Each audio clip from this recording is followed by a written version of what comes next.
New knowledge, but no cure. By looking carefully at statistics, John Grant helped people realize that epidemics could be predicted.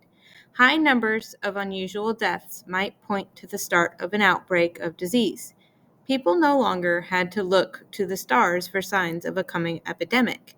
They just had to pay attention to what was happening around them. It was the beginning of a more scientific approach to disease control and prevention. Still, much about plague remained a puzzle in 1665. How did the disease start? How did it spread? Did you catch it from breathing infected air? From contact with a victim? Could you get it from something you ate or drank? There were no answers to these questions, which made preventing and treating plague a risky guessing game. To avoid catching plague, some doctors held gold coins in their mouths while they treated patients, believing the precious metal protected them.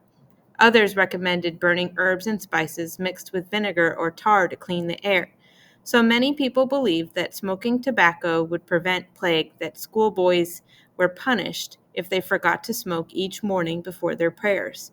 Some people wore amulets filled with toad poison to ward off the disease, and con artists sold worthless powders and mixtures, passing them off as exotic wonder drugs, powdered unicorn horn, phoenix eggs, and the kidney stones of camels.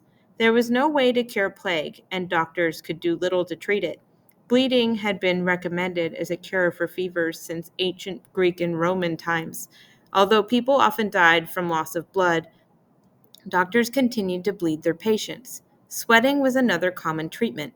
It was based on the idea that because plague caused fevers, it should be treated with heat. Doctors piled on the blankets and stoked up a fire near the victim's bed, hoping that their patient would sweat out the plague poison.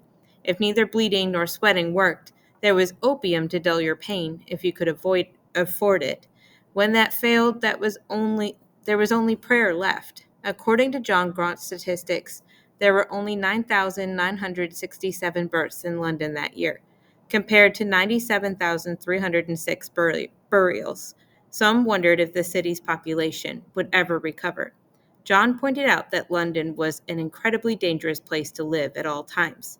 Every year, there were far more deaths in the city than there were births, and yet the population continued to grow because people from the surrounding countryside were constantly coming to London, looking for work and a better life.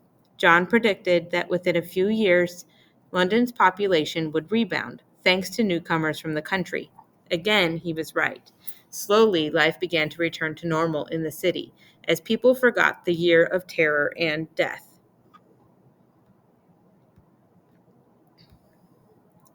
Unequal treatment.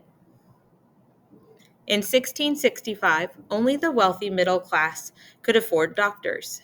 The thousands of poor people who suffered from plague during the London epidemic mostly relied on low cost home remedies. The booklet from the Royal College of Physicians called Certain Necessary Directions for the Prevention and Cure of the Plague recommended this surefire method for treating painful swollen lymph glands or buboes.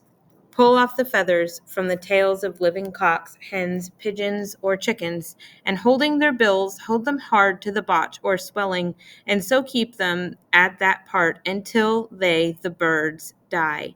And by this means draw out the poison. No chicken handy? There were alternatives. Take a great onion, hollow it, put into it a fig cut small, put it into a wet paper, and roast it in embers. Apply it hot onto the tumor. One popular remedy was called Venice treacle. A treacle is a thick syrup. To make it, you'd need nearly 60 ingredients, from cinnamon, pepper, and cloves to exotic items like viper flesh, opium, beaver glands, and dead sea salts.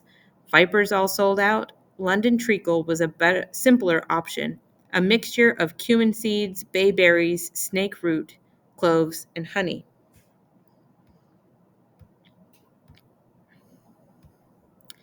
A perfect pair: cities and disease.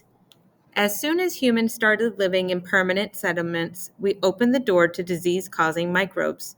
Disease spreads easily in crowded conditions and densely packed cities with poor sanitation are the perfect breeding ground for epidemics. Until the 20th century, so many city dwellers died each year from infectious diseases that without a steady stream of new arrivals from the countryside, most cities would have soon become ghost towns. Plague was one of the most feared diseases because its deadly epidemics seemed to come out of nowhere, and in fact, the agent responsible for transmitting plagues to humans is almost invisible. The culprit is the rat flea. Attracted by humans' garbage, rats had moved into the settlements, bringing along their annoying roommates, Yersinia pestis, the bacteria that causes plague, in their guts and bloodstreams, and the fleas in their fur. Once a flea bites a rat infected with Yersinia, it carries the bacteria along to the next rat or person it dines on. In the crowded, unsanitary cities, fleas jumped easily from rat to human. For many unlucky people, those flea bites weren't only itchy, they were deadly. As trade routes were established between cities, rats carrying plague went along for the ride. They spread across Asia and Europe, touching off the bubonic plague pandemic of the 1300s and the epidemics of plague that followed, including the Great Plague of London.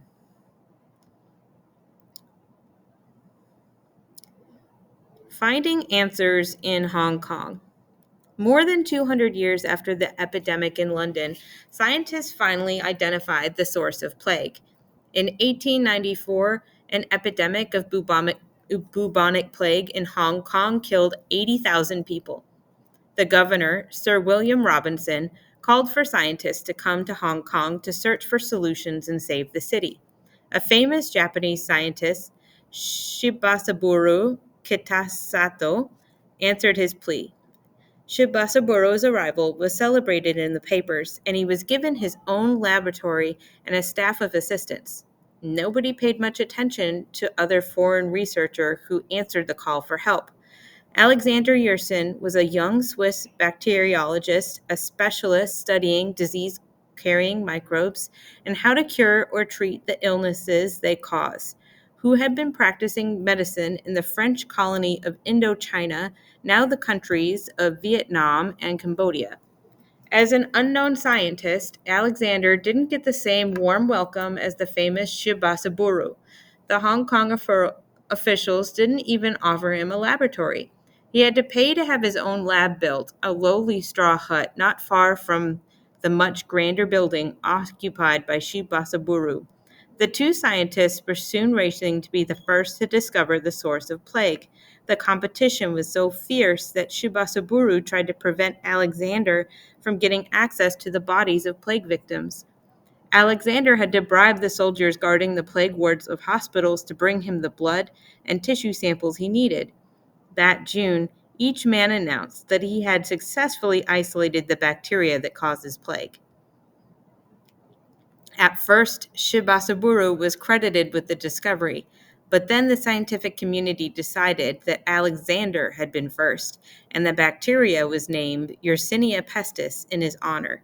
A few years later, French researcher Paul-Louis Simon discovered that fleas called Xenophila chiappis transferred the infection from rat to rat. When the rat died, its fleas sometimes jumped to a nearby human. Their bites passed the disease to humans. It took nearly 40 years for Simon's research to be accepted by the scientific and medical communities, but the mystery of plague was finally solved.